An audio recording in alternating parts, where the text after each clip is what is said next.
Alright, good morning all.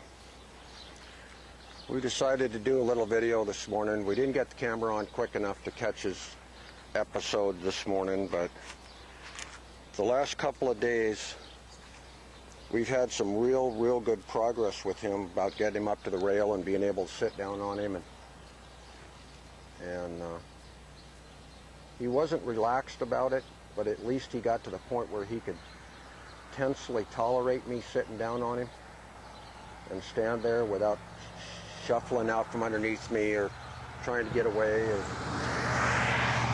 sucking his tail up between his legs like he's getting ready to blow.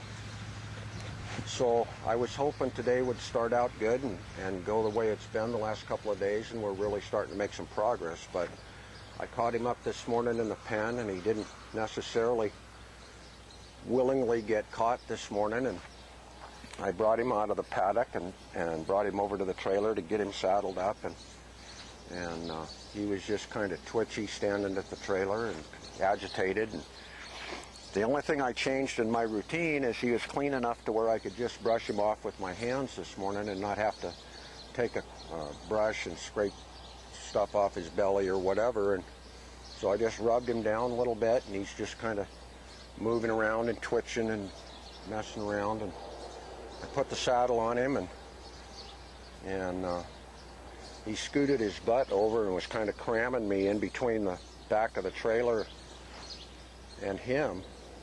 And I just put my hands on him to move him over, and the first thing he did was just jam his body right into me and wouldn't move. So I slapped him on the ass to make him move his ass around and get back where he was supposed to be, and he just started bucking and tore up the ground over there. He bucked around on the end of the lead, tied off to the trailer for about 15-20 seconds, and then he finally stood there, and we worked on moving your ass back and forth when I want you to.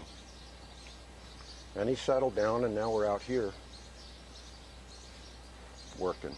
But that's the tough thing about this colt, is he is just not predictable from day to day or minute to minute sometimes, and we've worked on his base and his foundation and repeating things for him to get comfortable with, and he's never totally got comfortable with anything and settled down. If you start working and changing stuff, you know, too quickly for him, or you don't do it exactly the same way you did it the day before, if you misstep on the rail, or you happen to twitch a little too quick, or the saddle doesn't sit exactly the same place that it did before, it upsets his train of thought. And he's not to the point yet where he's getting comfortable and trusting enough and adaptable enough to shift a little bit from one thing to another thing without losing his mind. And you know, we did get a good video of the rail work and his success, and my success, his success more than mine really, of being able to sit down on him and actually sit there and put my foot in the stirrup a little bit like I would when I get ready to ride him the first time. But just prior to that, I was working with the big sand pants and the little sand pants again, and I've never let the big sand pants fall off of him, but I never pulled him off of this side either. I always pulled him off the other side. And yesterday, I put him on his left side and pulled him down, and he was good with that. And he moved with him under the saddle and moving around on groundwork good. Then I came to the left side, put him on, worked him, and everything was good. And when I went to quit, I went to pull him off on this side, and he kind of jumped out of his hide just with me pulling him off his back on his right side. So, you know, he's a pretty complicated horse, and I'm not sure why he does what he does sometimes, and why he's so reactive. I mean, it really could be just the way he physically is put together and mentally put together, that he's always going to be a kind of reactive horse when you're doing stuff.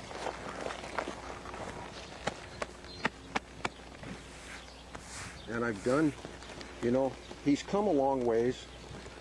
As long as he expects it and he knows it's coming, for the most part, you can come in and you can rub his belly now and he doesn't suck his hindquarters up, and you can rub him in the flanks, but you can still see that or feel that little twitch every once in a while. And even though we've had a good amount of progress on the rail work with him and getting down on him and stuff, when I put him up to the rail the last couple of days and went to get up on the rail, you know, you could see the tension in his body and not totally relaxed when he's standing there along that rail. And before I got on the rail, his right hind quarter, right above his stifle joints, those muscles were just twitching like this. And he wasn't relaxed, and when I was on him and sitting down on him, he was still just rigid from his pole all the way down to his hindquarters. And he didn't suck his tail in as much as he normally does when things start to go wrong or bother him, but he still had that little bit of a suck in his tail.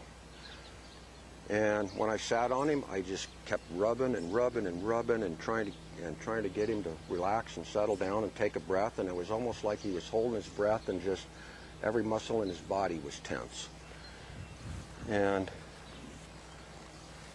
you know, he's a hard one, and he's not a real good horse to to build your confidence on when it comes to training or doing things like this. You got to deal with a lot of different quirks with him and kind of keep your mind about you and put those little idiosyncrasies in the back of your mind and just move forward and trust him that he's going to learn and do a good job for you. But I got to be honest, at my age and my physical capabilities, what they are now compared to what they were 10 or 15 years ago when I didn't think twice about crawling on a horse like this, he's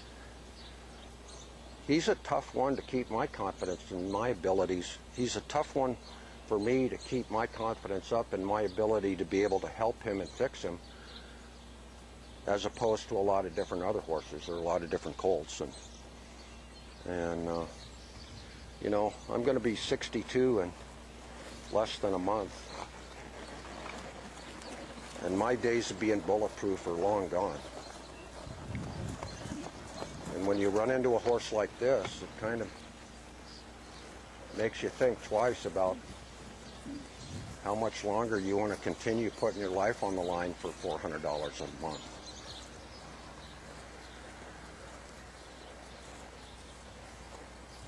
Because when you can't, you know, right now he's about, as far as what he knows and what he's learned, back up, he's about 2 weeks behind the power curve of where a willing colt that's been handled a bit should be. And today, you know, he's back to when he steps on that shit pile there, he kicks out with something behind him, and he's a little bit more fired up today. I'm not asking him to trot. He's just doing that on his own. He's a little more fired up and kind of snorting around a little bit, and things are waiting for the next shoe to drop, or you know, get himself balled up a little bit here and there.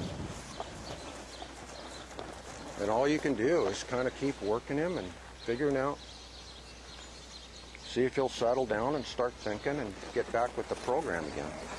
And his head is always pretty high because he's an Arab, but you can tell when he settles down, he'll drop his head down a little bit and start to relax a little bit and walk around here rather than charging around like he's doing.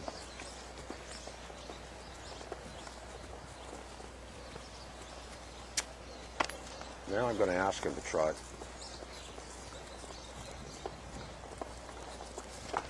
And I'm going to kind of get after him a little bit here. Push some buttons and make him move and work a little harder. See if I can get him to start thinking a little bit, taking some directions. Work that head instead of letting him just burn energy in mindless circles. And that's kind of where this groundwork is designed. You know, you can check your horse out, work him down, get him thinking, get him changing directions, and make him move and go where you want him to go. And direct his feet and keep him thinking. And not give him a chance to think on his own necessarily, but rely on my directions to follow rather than just reacting to however he wants to react.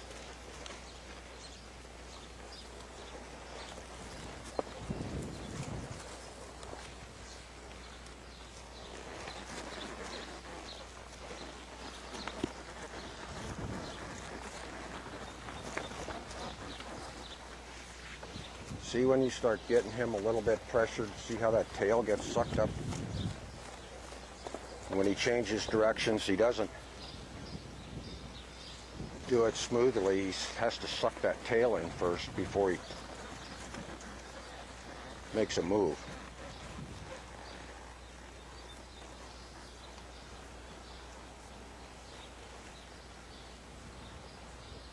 Back up.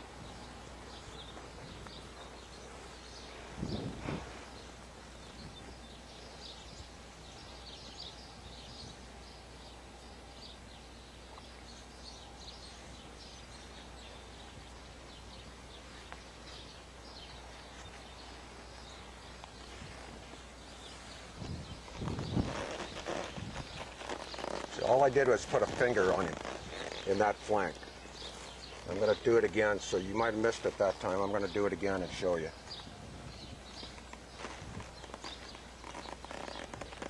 That's not so bad that time, but he's still kind of twitchy. I'll try it on the other side here. Watch closely what he does.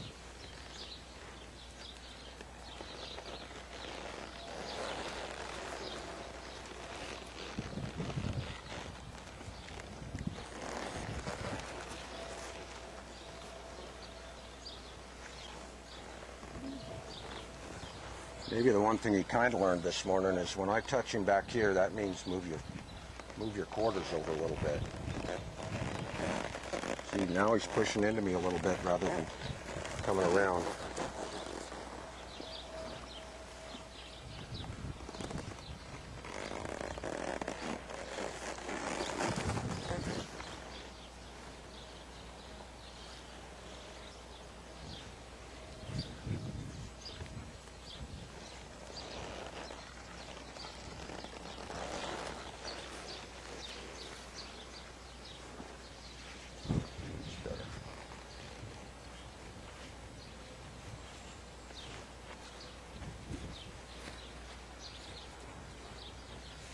You know, it's just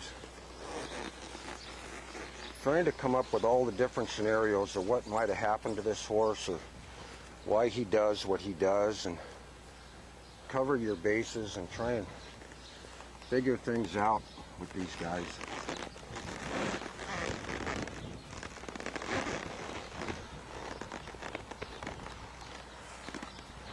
Sometimes the mental aspect of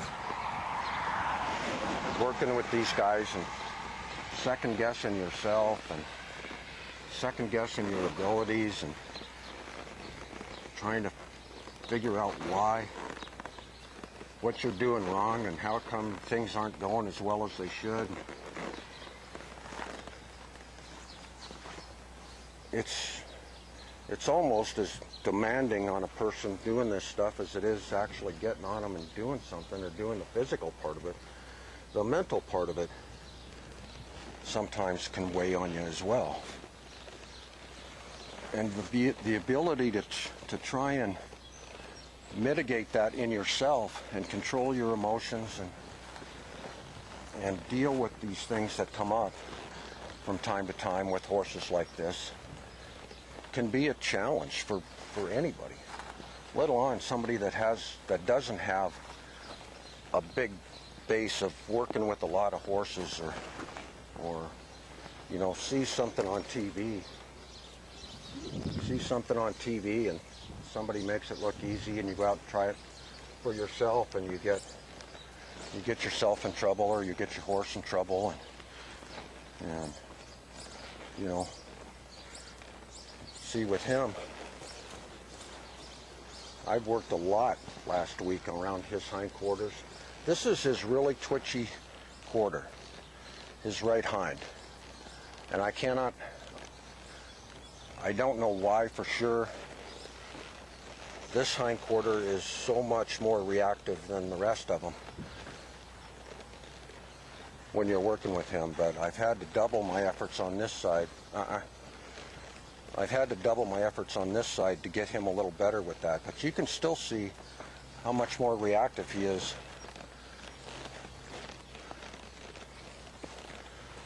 on this side here with that flank. He's just got that foot cocked there. It's not cocked because he's relaxed. It's cocked because if I do something a little bit wrong or a little bit indifferent, he's going to fire out with that foot and kick at it.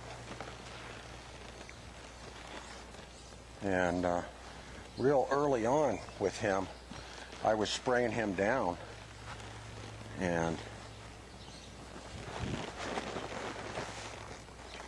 he took a poke at me, and right away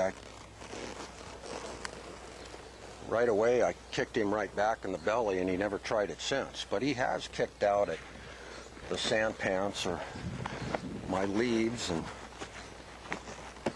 whatnot from time to time. He's gotten better, but you can really tell how twitchy he really is, especially on this quarter here. And I'm not sure that that's a, you know, I don't know. That's what I'm talking about. You can probably tell in this flick today that I've gotten to the point where I'm second guessing everything I'm doing here with him. I'm just plugging along and trying to fill these holes and get him more confident and get him better, and still maintain my level of trust in him, because if I don't trust him, he's damn sure not going to trust me, and he doesn't trust me now. He was getting better, and he's getting more tolerant of my presence, but there's not any complete trust there with him. And this morning, he absolutely showed that he didn't trust me, because he wouldn't even move away from my hand, and lost his mind and wouldn't come back under control. But we might be in store for quite a few more lessons like that before it's over with. And we're getting at about 15 minutes, so we'll take a break there and then turn around again and see what happens from here.